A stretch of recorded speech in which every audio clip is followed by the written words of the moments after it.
আপু, আমি niacinamide use করলে পিম্পল আর বাম্পস হয়, কি করব? আপু, এটা আসলে অনেকের ক্ষেত্রেই হয়।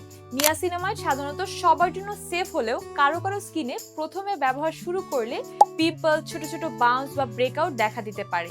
এর কিছু কারণ থাকতে পারে, যেমন হাই কনসেন্ট্রেশন, 10% বা তার বেশি ত্বক সহ্য করতে পারে না, তাই না পেরে রিঅ্যাক্ট করে ফেলে। অতিরিক্ত প্রোডাক্ট লেয়ারিং, একসাথে অনেক অ্যাক্টিভস যেমন ভিটামিন সি, এক্সফোলিয়েটর ইত্যাদি ব্যবহার করলে ইরিটেশন বাড়ে। তারপর স্কিনে অ্যাডজাস্টমেন্টের ফেজ, নতুন অ্যাক্টিভে স্কিনকে মানিয়ে নিতে সময় লাগে, তাই প্রথমে হালকা ব্রেকআউট হতে পারে। এখন আপনার করণীয় কি তা জেনে নেই।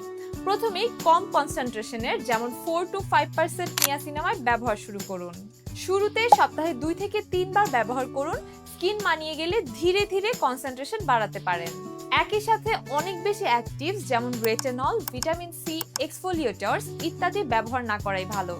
যদি রিঅ্যাকশন খুব বেশি হয় তাহলে আপাতত ব্যবহার বন্ধ রাখুন এবং ত্বক নরমাল হলে আবার ধীরে ধীরে শুরু করুন।